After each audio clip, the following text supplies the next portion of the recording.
Buen día. Antes de comenzar, quisiera agradecer al Colegio de Bioquímicos por esta invitación para diferentes disertaciones que se darán durante la semana del Día del Bioquímico.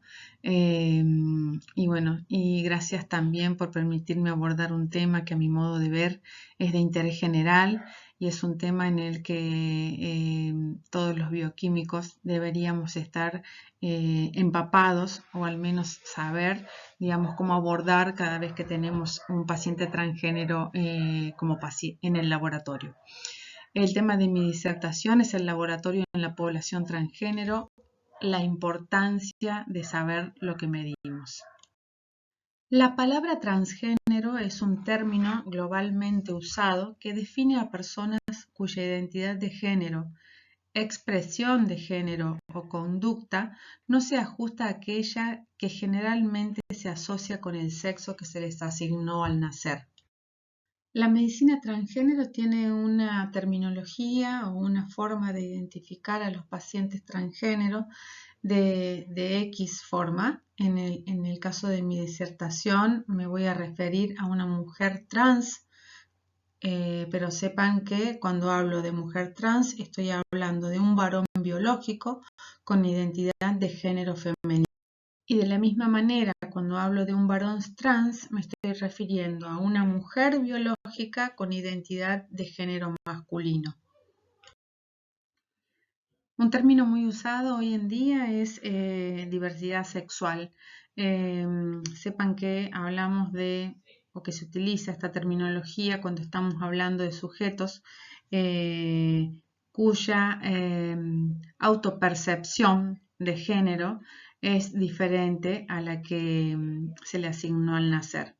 Pero dentro de esa terminología existen muchas que por ahí a lo mejor puedan llegar a confundirnos. Por eso me pareció necesario aclararles que cuando nosotros hablamos de una persona transgénero es aquella que se identifica con el género opuesto y se somete a una transición social y o médica hacia una apariencia del sexo contrario. Pero generalmente el transgénero es aquella persona que normalmente no recurre a la cirugía para cambiar su apariencia.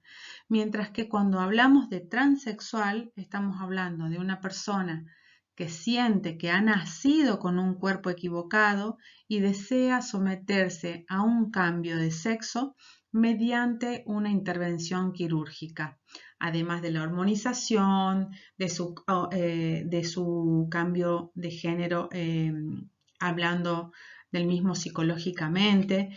Y cuando hablamos de otras diversidades, ya sea travestis, homosexuales, bisexuales, estamos hablando de otras personas que se autoperciben de una manera diferente, pero que no quieren cambiar su sexo biológico.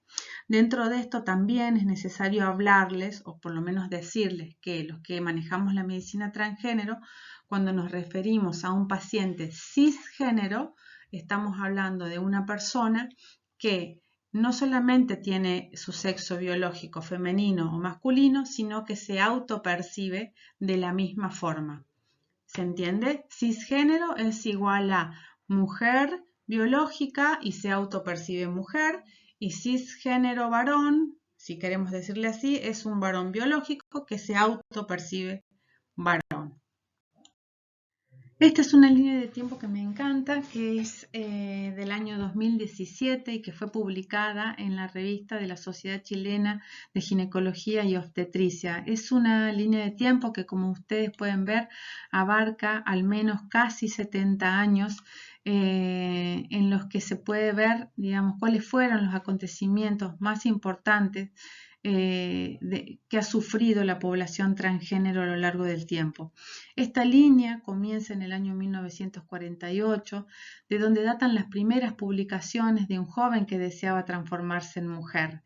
La siguiente estación es en el año 53, donde podemos observar en la fotografía al doctor Harry Benjamin, que es el primer endocrinólogo que se animó a tratar con hormonas del sexo opuesto a sus primeros pacientes, a quienes él llamó transexuales o decidió identificarlos como transexuales.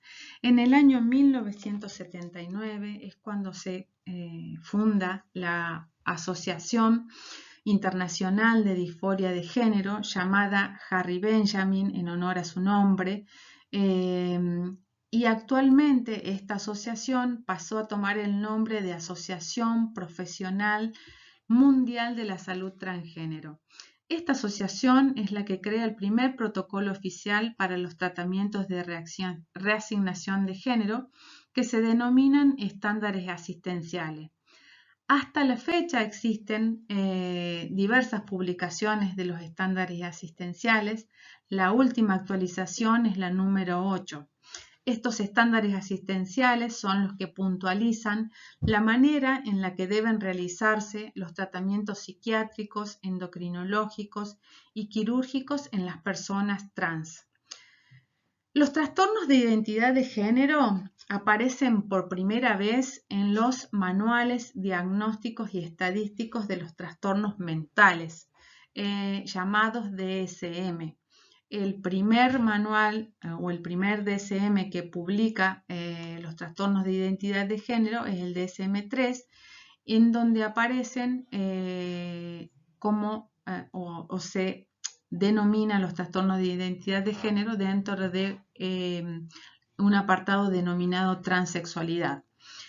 En el 1994, el DSM-4, la siguiente publicación, pasa de llamarlos transexualismo a trastorno de identidad de género.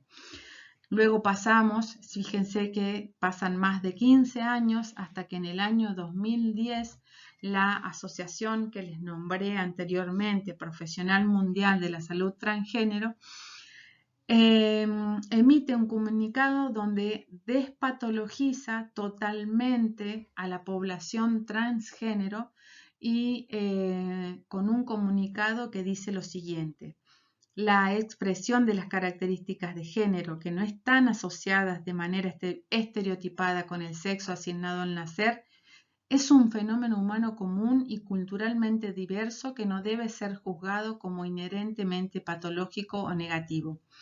Es así que en el año 2010 se despatologiza oficialmente o de manera oficial y mundial a la transexualidad.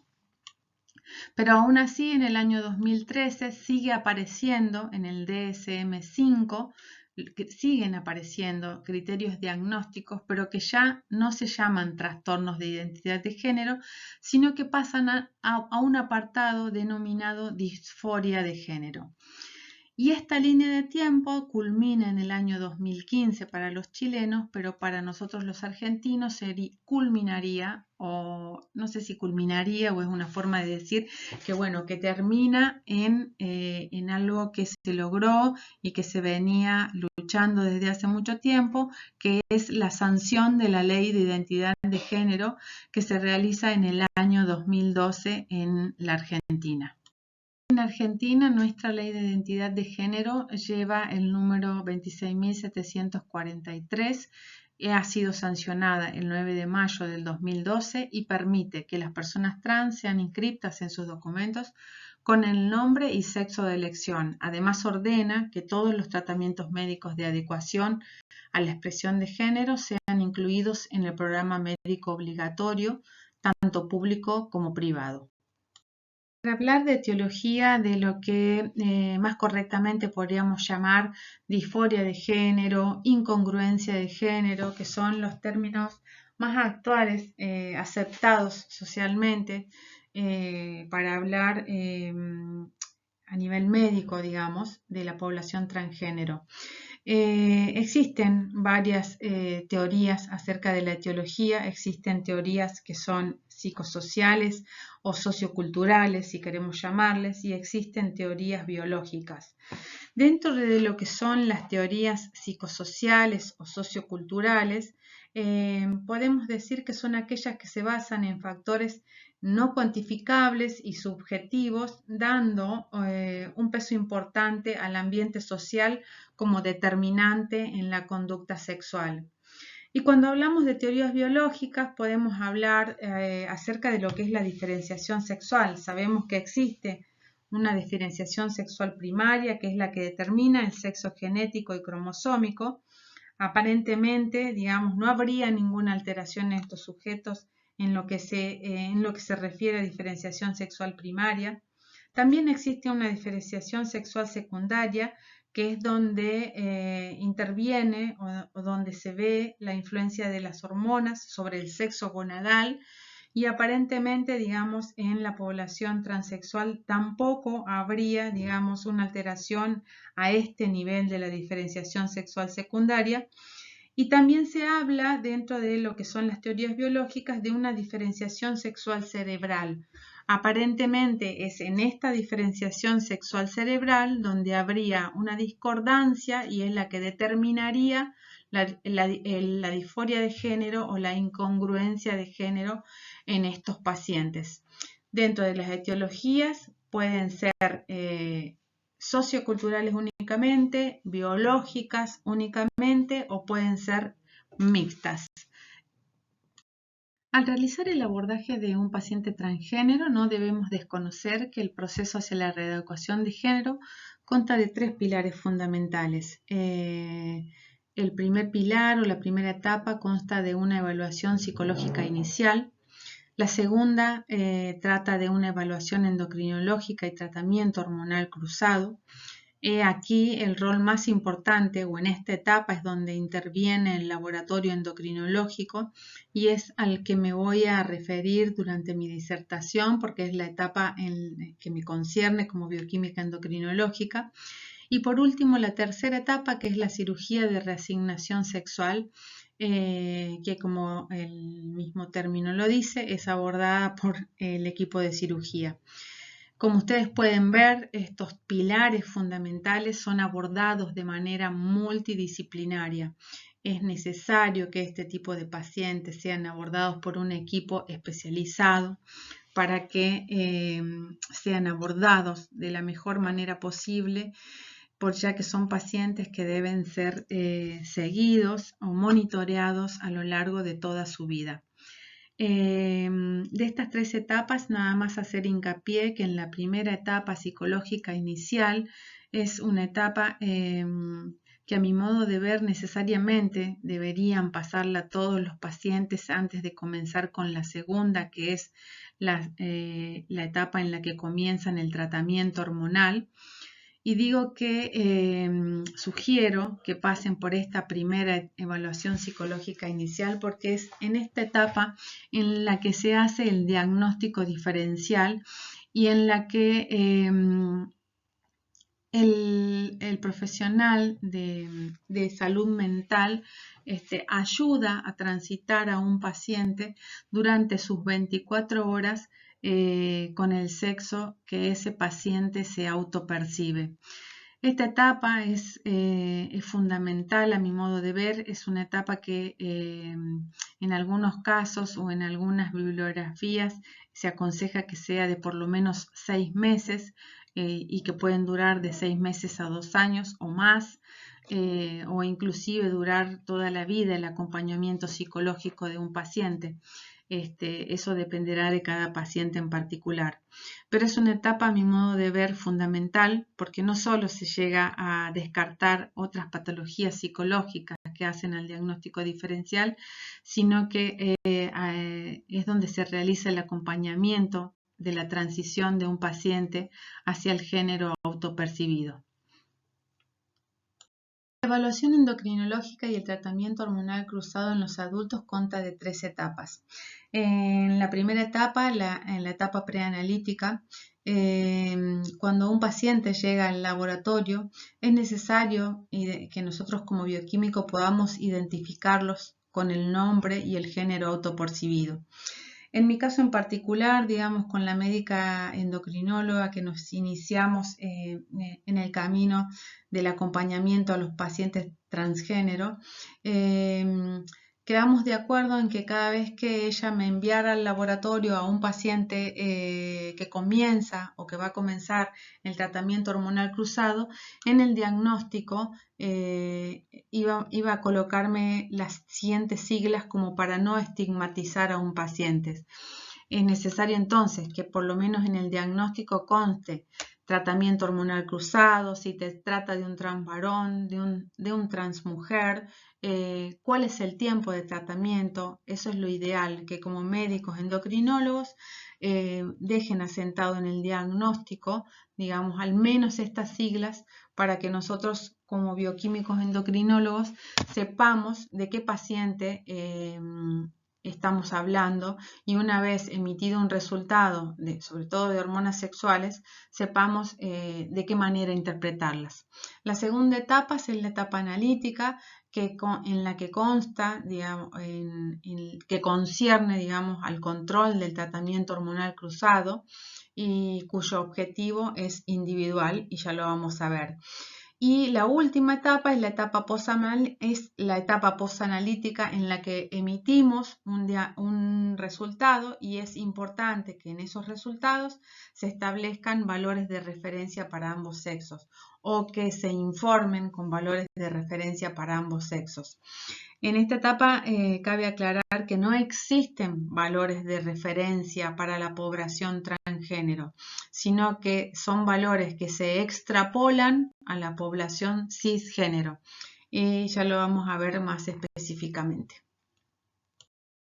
El tratamiento hormonal cruzado en los adultos es similar al de pacientes hipogonádicos. El objetivo del tratamiento con hormonas es reducir los niveles de hormonas endógenas, suprimir los caracteres sexuales secundarios no deseados e inducir los del sexo deseado. Además, reemplazar los niveles de hormonas sexuales endógenas por aquellas que serán administradas manteniéndolas dentro del rango fisiológico del sexo deseado y minimizando los riesgos potenciales. Es necesario que el paciente que va a comenzar con el tratamiento hormonal cruzado, previo a esto, tenga un laboratorio basal. Lo ideal es que se realice lo que llamamos un lavado previo de por lo menos un mes, dependiendo del preparado utilizado. ¿Por qué digo esto, un lavado previo? Porque muchos o la mayoría de los pacientes que desean comenzar un tratamiento monitorizado, digamos, previamente han hecho tratamientos individualizados que no han sido monitoreados de elección propia o porque se los ha indicado un amigo o alguien que no tenía nada que ver con la medicina y, digamos, y se han automedicado. Entonces, la idea es que esos pacientes que se automedicaban dejen esa medicación por lo menos un mes, hagamos un laboratorio basal que conste mínimamente de un perfil hidrocarbonado y lipídico completo, pruebas de función renal y hepática, pruebas de coagulación, hemograma, hematocrito, un perfil hormonal básico que incluya el eje hipotálamo, hipófiso gonadal y otros en los casos en los que se trate de un paciente que tenga alguna otra patología endocrinológica, como por ejemplo un hipotiroidismo, hipertiroidismo, etc. Necesitamos saber de qué manera basal recibimos a ese paciente. Además, hacer marcadores tumorales en el caso de un transmujer. Recuerden que es un hombre biológico que se autopercibe mujer. En ese tipo de pacientes, al menos pedir un PSA basal. Y en los casos de ambos pacientes, tanto transvarón como transmujer, hacer una serología completa, tanto para HIV, hepatitis C y hepatitis B. El tratamiento en mujeres trans consiste en una combinación de estrógenos y antiandrógenos en los casos en los que sea necesario. Los estrógenos pueden administrarse de manera oral, donde lo más usado es el 17-beta-estradiol. también pueden administrarse de manera transdérmica. Actualmente en la Argentina no existen los parches con 17 beta estradiol, pero sí en el extranjero. Es una de las formulaciones más usadas porque es una de las menos riesgosas. Y también se pueden administrar de manera parenteral, donde la más usada en la Argentina es el valerato de estradiol o cipionato. Acá están las dosis que se pueden administrar por día. Y una cosa que quería aclararles sobre los estrógenos: es necesario que el tratamiento sea con hormonas bioidénticas, que en Argentina existe el 17 beta estradiol o el valerato, porque son aquellas formas que podemos medir en el laboratorio, porque son, como bien lo dije, hormonas bioidénticas a las endógenas, entonces podemos medirlas. No así el tratamiento, por ejemplo, con etinil estradiol, que se utiliza en muchos anticonceptivos, pero que no los podemos monitorear desde el laboratorio endocrinológico. El tratamiento también puede ser combinado en los casos en los que no se observa el efecto deseado. Se puede administrar también antiandrógenos, y los más usados son la espironolactona, el acetato de cicloterona o agonistas de GnRH. El monitoreo del tratamiento hormonal cruzado en mujeres trans debe realizarse cada 3 meses durante el primer año y luego 1 o 2 veces por año. Este monitoreo debe incluir un perfil bioquímico completo, es decir, una rutina completa, y además adicionar hormonas sexuales como FSH, LH, estradiol, testosterona y en algunos casos SHBG, cuya sigla significa globulina transportadora de hormonas sexuales. En aquellas pacientes con tratamiento con estrógenos vía oral, la medición del mismo debe realizarse luego de 24 horas, y en los casos que estén con parches transdérmicos, el monitoreo o la medición del estrógeno debe realizarse 48 horas después. Los niveles séricos de testosterona deberían ser menores a 50 nanogramos por decilitro, es decir, equivalentes a los de la población cisgénero. Y el estradiol sérico no debería exceder el pico fisiológico máximo para mujeres cis, es decir, entre 100 y 200 picogramos por mililitros, porque son los valores medios normales o en el límite superior de la fase folicular. En el caso de aquellas mujeres trans en las que, además del tratamiento con estrógeno, sea necesario un antiandrógeno como la espironolactona, no debemos olvidar monitorear los electrolitos, particularmente el potasio cada 3 meses, porque recuerden que la espironolactona es un ahorrador de potasio, y durante el primer año, entonces cada 3 meses, y anualmente después. Además, de manera anual, en las mujeres trans debo monitorear prolactina, PSA, una coagulación básica y serologías para hepatitis B, hepatitis C y VIH. Además, en esta población es necesario considerar, según edad y los factores de riesgo, si medimos o monitoreamos también los valores de vitamina D, beta-croslab y osteocalcina, que son marcadores del turnover óseo. En el caso del tratamiento en hombres trans, existen 2 formulaciones de testosterona: la testosterona parenteral, que existe como enantato o cipionato de testosterona, cuya administración es intramuscular cada 2 semanas o subcutánea al 50% de manera semanal. O también el undecanoato de testosterona, que actualmente es uno de los más utilizados, ya que se administra una dosis inicial de 1000 miligramos seguidos de una aplicación recién a las 6 semanas y luego a intervalos de 12 semanas. Y la otra forma farmacológica de testosterona es la transdérmica, que es el famoso gel de testosterona al 1,6%, que se administra de manera diaria, y también existen parches transdérmicos con testosterona que también se administran que contienen 2,5 a 7,5 miligramos día. El monitoreo del tratamiento hormonal cruzado en hombres trans se realiza de la misma manera que en las mujeres transexuales, cada 3 meses durante el primer año y luego 1 o 2 veces por año.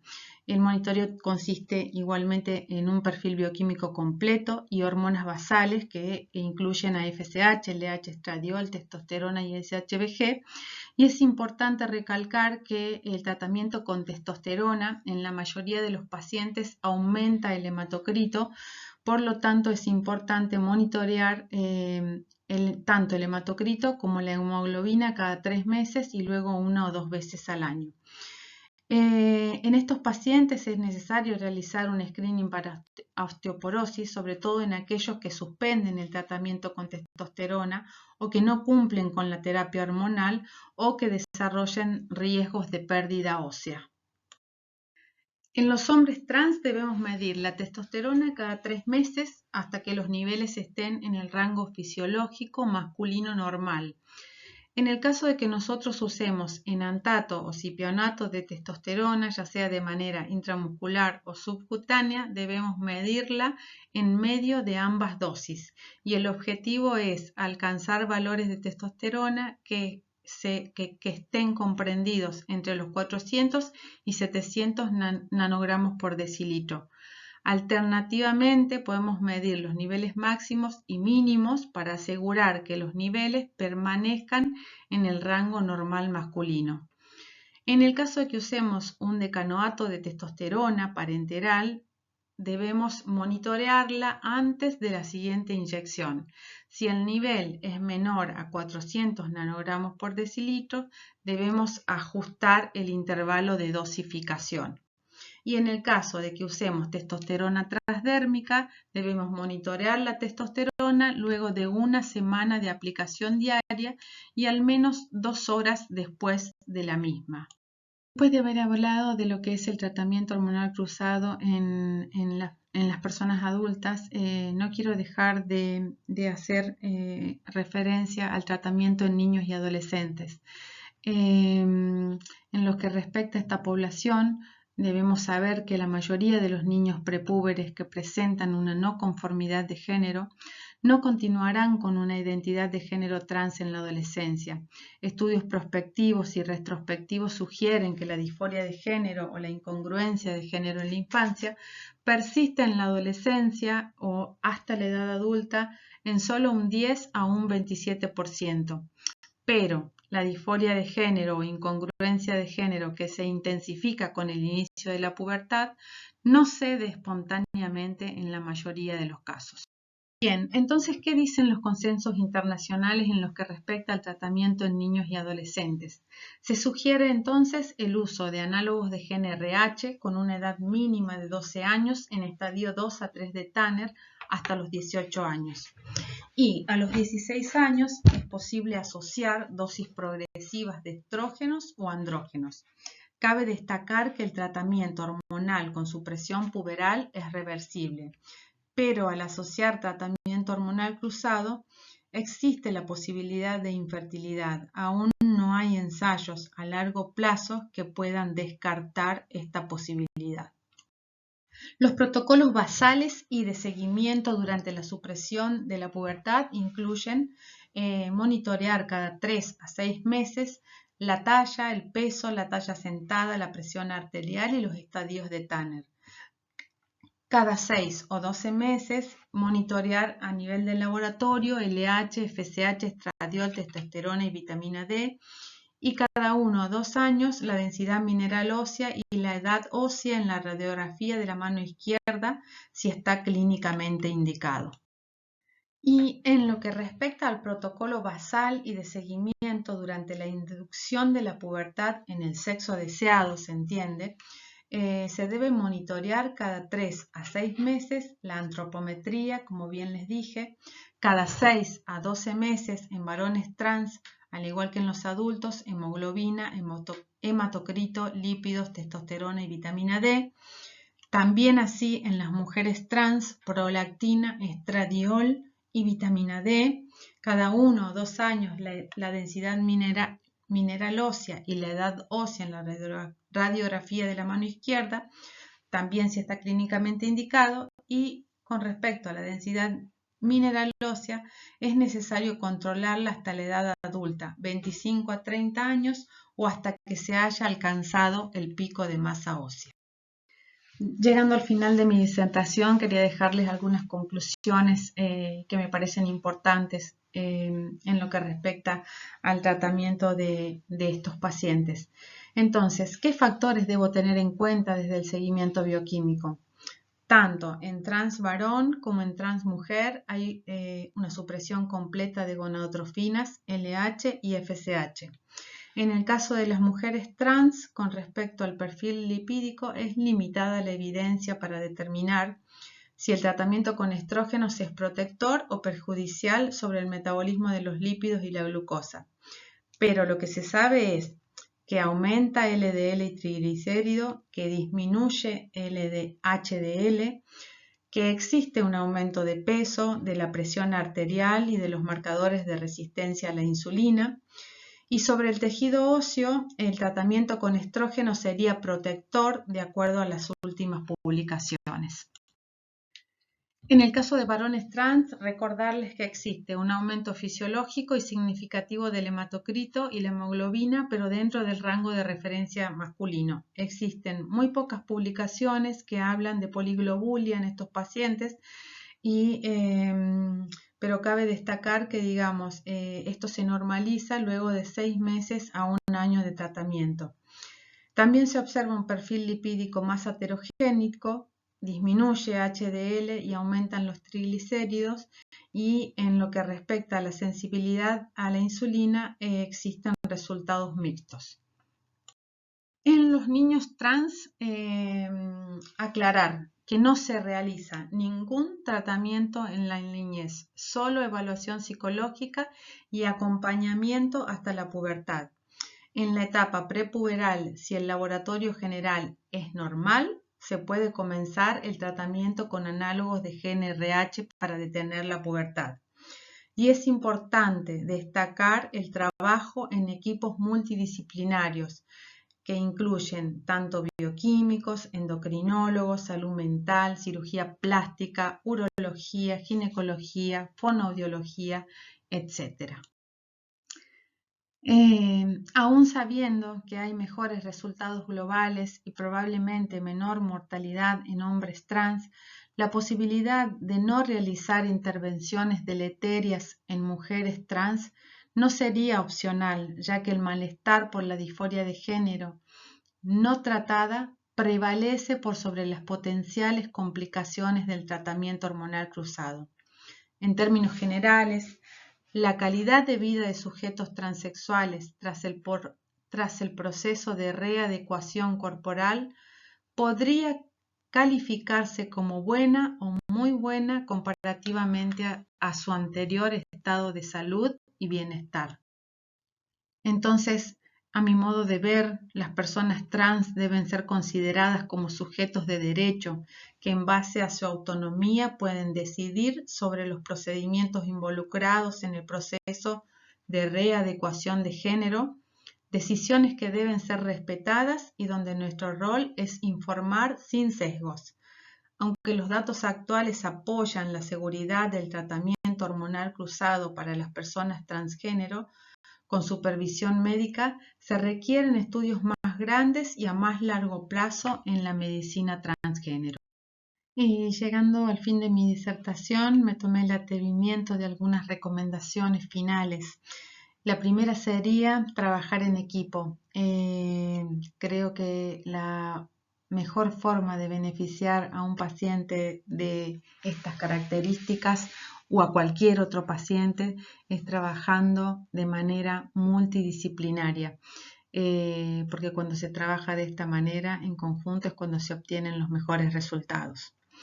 Por otro lado, es necesario realizar un adecuado asesoramiento que incluya un planteo claro sobre los objetivos del individuo e informar sobre los límites y los posibles riesgos del tratamiento hormonal cruzado. Otra recomendación sería procurar alcanzar valores hormonales fisiológicos para el género autopercibido. Y aquí es donde cobra un rol importante el bioquímico, ya que estos pacientes ya que existen guías internacionales en las que se especifican, como ya les dije anteriormente, cómo debemos monitorear bioquímicamente a un paciente que está bajo un tratamiento, ya sea con estrógenos, antiandrógenos o progestágenos. Y por último, no olvidar que un correcto seguimiento y control evolutivo reduce ampliamente el riesgo de complicaciones. Bueno, y quise terminar, digamos, con esta diapositiva y con esta imagen que me parece muy significativa.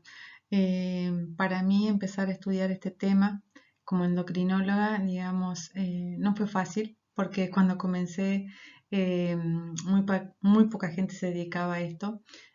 Por suerte somos muchos más los que trabajamos hoy en día en salud transgénero y bueno, y espero que desde el trabajo diario podamos cambiar la mirada de muchos de nuestros colegas para que se puedan sumar al equipo de salud que aborda a estos pacientes. Muchas gracias por su atención. Les dejo mi mail por cualquier pregunta o consulta.